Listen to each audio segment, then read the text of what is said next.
और उस पर 19 है। यार जहन्नुम में फरिश्तों की तादाद 19 ही क्यों है? 20 भी तो हो सकती थी। लाइक सीरियसली क्या हो गया? Just a simple question. Okay listen, 19 एक रैंडम नंबर बिल्कुल भी नहीं है। क्या मतलब? देखो, तुमने सूरत मुदस्सिर की आयत नंबर 30 पढ़ी है। इस सूरत की पहली आयत से लेके इस आयत तक अल्फाज की तादाद कितनी है? 95। और 95 मल्टीपल है 19 का। 19 मल्टीप्लाई बाय 5 जी। और इसके अलावा पहली 19 आयत में अल्फाज की तादाद 57 है। 19 मल्टीप्लाई बाय 3। और इसके बाद तुम आयत नंबर 31 देखो, उसमें भी अल्फाज की तादाद 57 है। और 57 तो मल्टीपल है 19 का। और ये आयत दो हिस्सों पर मुश्तमिल है। पहले हिस्से में 36 हरूफ हैं और दूसरे हिस्से में 19। 19 इंटू 2, 19 इंटू 1। कॉमन क्या आया? 19। OMG। और इस सूरत के पहले हर्फ से लेकर तिसअतुन अशर तक हरूफ की कुल तादाद 361 है। 19 multiply by 19। And most interestingly तिसअतुन अशर इस सूरत का 356 लेटर है। और जानती हो 356 क्या है? हाँ, number of days in one year of lunar system. Exactly that's why Allah ताला ने कुरान मजीद में सूरज और चांद की कसमें खाई हैं। क्या मतलब कि चांद और सूरज की कसमें भी रैंडम नहीं है? जी हाँ, इनका भी नंबर 19 के साथ गहरा लिंक है, लेकिन इस पर तुम्हें खुद रिसर्च करनी है। ओके, मजीद देखो, तस्मीया में हरूफ की तादाद कितनी है? और तुम्हें फर्स्ट रेवलेशन याद है? हाँ, फर्स्ट रेवलेशन सूरत अलग आयत नंबर 1 to 5, उसमें अल्फाज की तादाद कितनी थी? और उसमें 76 हरूफ है, जो कि मल्टीपल है 19। Yes, OMG। देखो, कुरान मजीद में सूरतों की तादाद 114 है और कुरान मजीद में इसमें अल्लाह 2698 बार आता है। और तुम जानती हो इन दोनों में कॉमनैलिटी क्या है? गैस करो। 19 का। कुरान मजीद में लफ्ज सीनतुन 7 बार आया है और इसका प्लूरल सिनीन है, जो कि 12 बार आया है।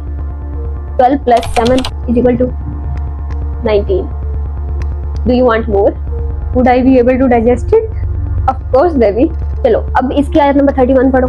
जानती हो इसमें अल्फाज कितने हैं? 57। देखो, इस किताब में फरिश्तों की तादाद और अहले किताब के यकीन करने में एक लिंक है। Have you wondered? क्योंकि कुरान मजीद से पहले यहूदियों और ईसाइयों पर जो किताबें नाज़िल हुई, उसमें भी कहीं ना कहीं 19 का पैटर्न मिलता है। जैसा कि बाइबल में लफ्ज मैरी यानी मरियम 19 बार आता है। इसके अलावा क्रिश्चियंस और ज्यूज का मेटोनिक साइकिल भी हर 19 साल बाद रिपीट होता है। और क्रिश्चियंस ने ईस्टर डे भी मेटोनिक साइकिल से ही सेट किया। और जानती हो कि मेटोनिक साइकिल क्या है?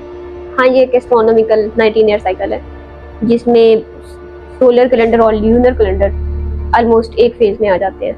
मतलब देखो, चांद के एक साल में 354.2 डेज होते हैं और सूरज के एक साल में 365.2 डेज होते हैं।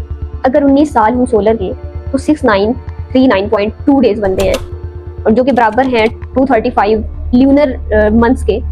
ऑलराइट, मतलब 19 सालों बाद चांद और सूरज अलाइंड हो जाते हैं। तो मतलब अगर आज 1 जुलाई 2025 को फुल मून है, तो 19 ईयर्स बाद 1 जुलाई 2044 में अगेन फुल मून होगा। Good, well explained. अब मैं तुम्हें तौरात से 19 की एग्जांपल्स देती हूँ। तौरात में कुछ आयात, कुछ सूरतों और कुछ स्पेसिफिक फ्रेजेस में 19 का पैटर्न मिलता है। और कुरान मजीद में बनी इसराइल का जिक्र 19 बार किया गया। और तौरात में ईव, जिसका माना है हवा, अगर उसको हरवी लेटर्स के साथ देखा जाए और उनकी असाइंड वैल्यू को ऐड किया जाए तो उसका टोटल 19 बनता है। एनीहाउ, ये सब हिडन कोड्स हैं जो कि तौरात रीडर्स ही एक्चुअल में समझ सकते हैं। Are you getting bored? No, I am just shocked. चलो, मैं तुम्हें इससे भी ज्यादा इंटरेस्टिंग फैक्ट बताती हूँ। तुम पता है कि 19 का कनेक्शन इसराइल के राइज और फॉल से भी है। वो कैसे? इसराइल का क़याम कब हुआ था? 1948 में। और उसके बाद 1967 में क्या हुआ था? हाँ, 6 डे वार हुई थी, जिसमें इसराइल ने गजा, मशरकी यरूशलेम, वेस्ट बैंक, गोलन हाइट्स और सराय सीना पर कब्जा कर लिया था। और इसमें मिस्र, शाम और उर्दन को भी शिकस्त दी थी, जो कि मुसलमानों के लिए बहुत बड़ा झटका था, क्योंकि इसमें बाकी अहम मुकद्दस मकामात के साथ मस्जिद अक्सा भी इसराइल के कब्जे में चली गई थी। राइट? और तुम्हें पता है कि फ़लस्तीनी अवाम ने पहली मज़ाहमती तरीक इंतफाज़ा कब शुरू की थी? और इसराइल ने लबनान में मौजूद हिज़्बुल्लाह नामी ग्रुप से जंग कब की थी? 2006 में।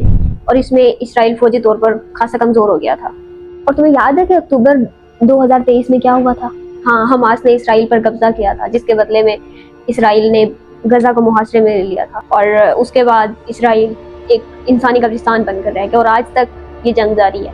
अब देखो इन सारे इवेंट्स में एक कॉमन चीज क्या है, 19 ईयर गैप। ओएमजी। लेकिन एक बात मुझे समझ नहीं आ रही कि यार इन सारे इवेंट्स में इसराइल तो हमेशा डोमिनेट रहा है। Good point. नबी पाक सल्लम की तुम्हें वो हदीस याद है जिसमें उन्होंने फरमाया था कि क़यामत उस वक्त तक कायम नहीं होगी जब तक के मुसलमान यहूदियों से जंग करेंगे और उन्हें कत्ल करेंगे, और घर घर दरख्त वाली हदीस कि आखिरकार मुसलमान डोमिनेंट होंगे। एग्जैक्टली। एक इराकी राइटर मोहम्मद अहमद राशिद का कहना है कि उन्होंने न्यू वर्ल्ड ऑर्डर पे एक स्पीच लिखी थी कि जब 1948 में इसराइल का क़याम हुआ था तो एक बूढ़ी औरत उनकी वालदा के पास रोती हुई आई और उनकी वालदा ने पूछा कि सब यहूदी खुश हैं तो तुम क्यों इतनी परेशान हो। और देन उसने कहा था कि ये इस रियासत का क़याम ही यहूदियों के कत्ल और उनके खात्मे का सबब बनेगा। मोहम्मद अहमद राशिद ने उस औरत को कहते सुना था कि यहूदी रियासत 76 ईयर्स तक कायम रहेगी। Are you crazy Fatima? एक ओल्ड वुमेन की प्रेडिक्शन पे इतनी बड़ी स्टेटमेंट कैसे फेम कर सकते हैं? देखो तुम जानती हो कि आल्दो जो हमारे पास तौरात है वो चेंज हो चुकी है, लेकिन फिर भी कहीं ना कहीं इस दुनिया में तौरात का असल वेरिएंट एग्जिस्ट करता है। तो हो सकता है कि ये प्रोफेसी उसे किसी रब्बीस की तरफ से दी गई हो। और अगेन 76 क्या है? Multiple of 19। और अगेन यार 15 साल पहले एक इजिप्शियन राइटर ने एक रिसर्च पेपर लिखा था जिसमें उन्होंने इस 19 लेटर्ड जो पैटर्न है उसको कंफर्म किया। लेकिन वो 76 ईयर ल्यूनर होगा या सोलर? ल्यूनर होगा, क्योंकि यहूदी सोलर नहीं ल्यूनर कैलेंडर इस्तेमाल करते हैं और वो सोलर और ल्यूनर को हार्मोनाइज करने के लिए हर 3 साल बाद एक महीना ऐड कर देते हैं। ऑलराइट, अब तुम 1367 में 76 ईयर्स ऐड करो तो ये लगभग 1443 का आंसर आता है, ये 1444। तो 1443 हिजरी AH या 1444 हिजरी में इसराइल का खात्मा होगा। और तुम्हें वो सूरत बनी इसराइल की आयत नंबर 104 याद है जिसमें अल्लाह ताला ने बनी इसराइल से वादा आखिर का जिक्र किया है? जब हम कुरान पाक में नबूवत के आगाज से लेकर आयत नंबर 104 तक टोटल वर्ड्स काउंट करें तो हमारे पास वो 43 वर्ड्स बनते हैं जो कि प्रेडिक्शन है इसराइल के एक्सटेंशन की। ओके, अब देखो नबी पाक सल्लल्लाहु अलैहि वसल्लम ने 621 AD में मेराज का सफर किया, यानी जब सूरत बनी इसराइल नाज़िल हुई, और उसके एक साल बाद आप सल्लल्लाहु अलैहि वसल्लम ने हिजरत की, यानी 622 AD में। 622 AD इज इक्वल टू 0 हिजरी। तब से ऑनवर्ड मतलब तुम तब वो स्टार्टिंग पॉइंट समझो। Okay, let me explain. मतलब तुम तब से स्टार्टिंग पॉइंट समझो रब तक। अब इसराइल का जो लाइफ स्पैन है वो 76 ईयर्स है। इसको तुम एक जो सेंट्रल नंबर माना जाता है कुरान पाक का 19 उसके साथ मल्टीप्लाई कर दो, आंसर क्या आता है? 1443। और अब तुम्हें सूरत बनी इसराइल की वो आयत याद है जिसमें अल्लाह ताला ने बनी इसराइल से फरमाया कि तुम जमीन में 2 बार फसाद करोगे? और तुम जानती हो पहला फसाद कब हुआ था? नहीं, 935 CE में हजरत सुलेमान अलैहिस्सलाम की वफात हुई। उसके बाद बनी इसराइल का पहला फसाद शुरू हुआ। उसके बाद मेराज का सफर यानी इसरा आप सल्लल्लाहु अलैहि वसल्लम ने 621 CE में कवर किया। अब 935 माइनस 621 = 314, 1314 साल पहले, मतलब 1314 साल पहले फसाद हुआ था। और 935 CE से 621 CE तक 1556 सोलर ईयर्स बनते हैं। लेकिन फातिमा मैंने बाद किताबों में हजरत सुलेमान अलैहिस्सलाम की वफात 930 CE और 936 CE पढ़ी है। तुम कैसे इतनी कंफर्मली 935 CE कह सकती हो? हाँ, इसमें कंफ्यूजन हो सकती है। अब देखो सूरत सबा जिसमें हजरत सुलेमान अलैहिस्सलाम की वफात का जिक्र है उसकी आयत नंबर 13।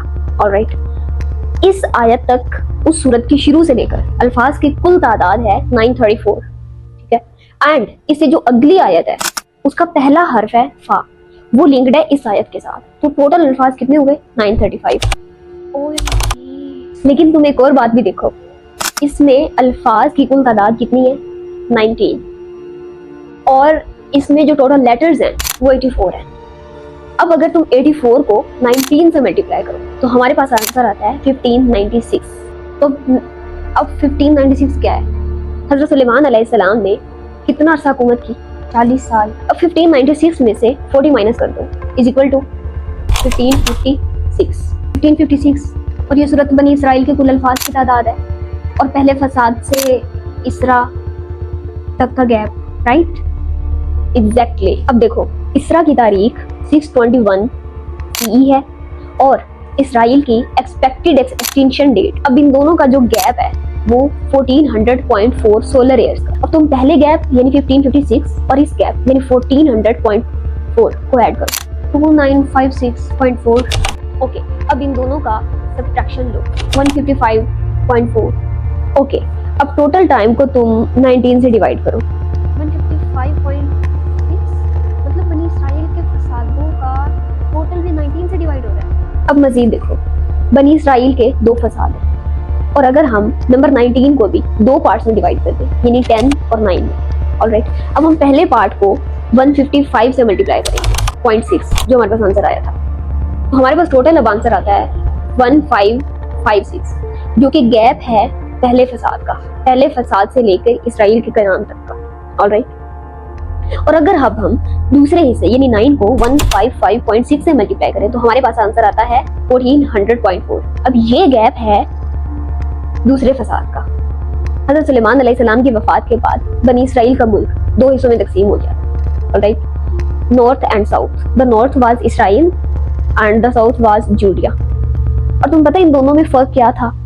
जूडिया 136 साल तक रहा और इसराइल बहुत कम अरसा चला। लेकिन तुम्हें पता है इन दोनों में कॉमनैलिटी क्या थी? इन दोनों पर 19 बादशाह होने हुकूमत की। ये बात फाइलिप हिट्टी ने अपनी किताब हिस्ट्री ऑफ सीरिया, लेबनान और पैलेस्टाइन में लिखी है। और अब तुम्हारे जहन में ये सवाल आना चाहिए कि क्या इसराइल भी 19 पार्लियामेंट तक चलेगा?